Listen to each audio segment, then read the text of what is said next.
Assalamualaikum warahmatullahi wabarakatuh. Pemirsa TV Mega Ibnu Abbas yang dirahmati Allah.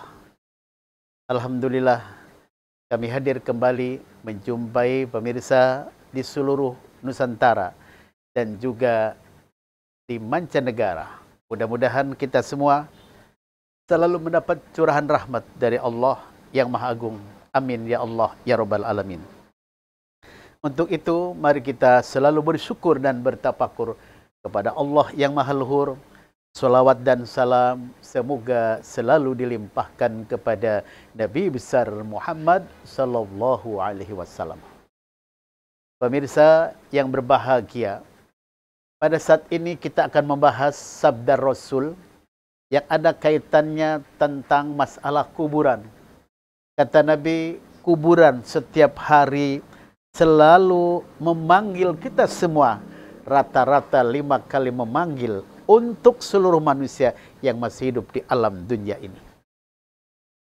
Apa panggilan kuburan untuk kita? Di antaranya kata Rasul, kuburan bicara, ana baitul wahdah, faj'al laka mu'nisan qiraatal Qur'an. Aku adalah rumah kesendirian. Maka jangan lupa ketika engkau akan masuk kuburan, bawalah teman. Apa yang menjadi teman itu? Kata Nabi, yaitu banyak membaca Al-Quran.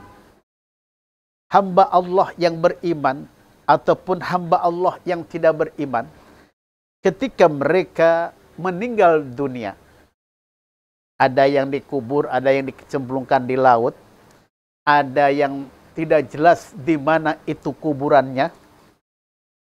Yang jelas, hamba Allah yang beriman khususnya ketika meninggal dunia, kemudian mereka dikubur, ataupun di mana mereka berada mayatnya saat itu.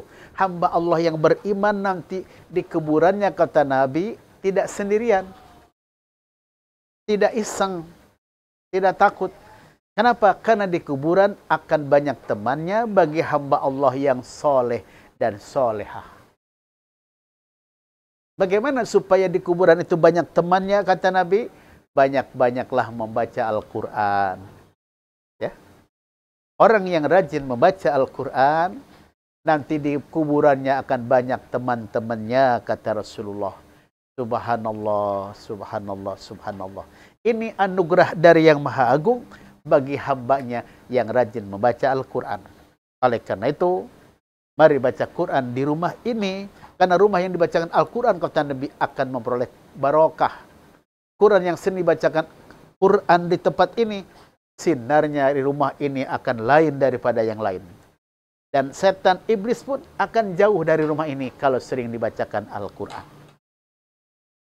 Beda dengan rumah yang tidak suka dibacakan Al-Quran, tidak dibacakan zikrullah, tidak pernah dibacakan sholawat kepada Nabi, auranya akan berbeda.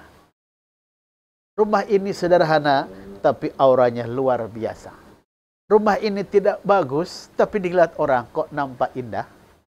Inilah turun rahmat Allah bagi penghuni rumah yang sering membaca Al-Quran. Turunlah ridho Allah bagi ahli rumah yang suka sering membaca Al-Quran. Di dunianya sudah nampak kebajikan-kebajikan bagi hamba Allah yang sering baca Quran. Apalagi nanti di dalam kubur, kata Nabi, dia akan banyak temannya. Subhanallah, subhanallah, subhanallah. Pemirsa TV Mega Ibnu Abbas yang dirahmati oleh Allah. Yang kemudian, kuburan pun berkata lagi, wa ana baituz zulumah fanawirni bis sholatil lail. Aku ini adalah rumah yang penuh dengan kegelapan. Di bawah tanah, kiri kanan tanah, di atas pun ditimbun dengan tanah hamba Allah yang meninggal tadi. Gelap, ya jelas gelap. Tapi bagi hamba Allah yang rajin sholat malam, di dalam kuburnya tidak akan gelap, terang, indah, nyaman, dan sangat menyejukkan. Artinya luar biasa nikmatnya di alam barzah tadi. Kuburnya terang benerang. Kenapa? Dia rajin bisolatil lail, dengan sholat malam. Misalnya tahajud, sholat hajat, dan sholat-sholat sunnah yang lain. Subhanallah. Subhanallah. Dan yang kemudian kuburan pun berkata lebih lanjut, wa ana baitut turab. Aku adalah rumah yang penuh dengan tanah. Maka bawalah kemari hamparan yang indah. Apa hamparan yang indah itu? Wahwal amalus soleh, yaitu amal soleh. Kita tahu pemirsa, kalau kita ngantar jenazah, kuburan itu sempit, kuburan itu tidak begitu dalam. Ketika mayat dimasukkan ke liang lahat, ditutup dengan papan, diurung pakai tanah, dipadatkan tanah itu, dan nanti dimunjungkan hanya sedikit saja, tingginya paling sejengkal. Ya. Jadi semua serba tanah, di bawah tanah, kiri kanan tanah, di atas pun tanah. Tidak indah? Oh tidak, tidak indah. Tapi tidak usah khawatir. Bagi hamba Allah yang rajin beramal soleh, yang rajin berbuat baik kepada sesama manusia, berbuat baik dengan makhluk Allah yang lain, berbuat baik dengan lingkungan hidup, berbuat baik dengan seluruh alam. Di alam kuburnya, kata Rasul, akan indah sekali. Subhanallah, hamparannya indah, segala-galanya indah. Kenapa? Karena amal solehnya banyak. Nah ini, amal solehnya luar biasa hebatnya.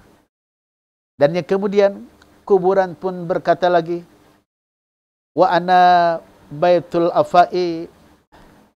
Aku adalah rumah yang penuh dengan ular-ular berbisa. Maka jangan lupa, kata Rasul, bawalah engkau kemari penganangkalnya, penawarnya. Apa? Sering membaca Bismillahirrahmanirrahim. Dan sering meneteskan air mata. Kita sering orang yang gali kubur, ularnya banyak, kalajengkingnya banyak. Itu memang bukan fiktif, itu kisah nyata. Nah, kalau di alam kubur nanti kita bersih dari binatang-binatang berbisa, binatang-binatang yang suka menyakiti orang, di sana tidak ada satupun. Apa caranya? Banyak membaca bismillah.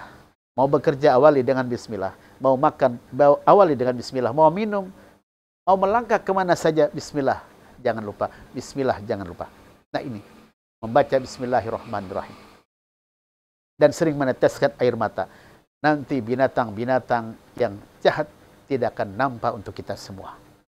Dan yang kemudian, Rasulullah SAW pun menjelaskan, kuburan memanggil kita lagi. Aku adalah rumah di mana nanti tempat bertanya malaikat munkar dan nakir. Kalau engkau suka memperbanyak membaca La ilaha illallah Muhammad Rasulullah, engkau nanti bisa menjawab pertanyaan malaikat munkar dan nakir, karena zikir la ilaha illallah tidak pernah putus.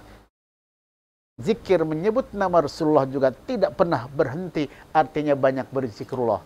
La ilaha illallah Muhammad Rasulullah, la ilaha illallah Muhammad Rasulullah. Ketika malaikat munkar dan nakir akan menanya kita, semuanya akan kejawab dengan baik. Subhanallah. Inilah hebatnya orang-orang ahli zikir. Pemirsa yang dirahmati Allah, rupanya perjumpaan kita cukup sampai di sini saja. Terima kasih atas segala perhatiannya. Mohon maaf kalau ada kekurangan. Wallahul muwaffiq ila aqwamit thoriq. Assalamualaikum warahmatullahi wabarakatuh.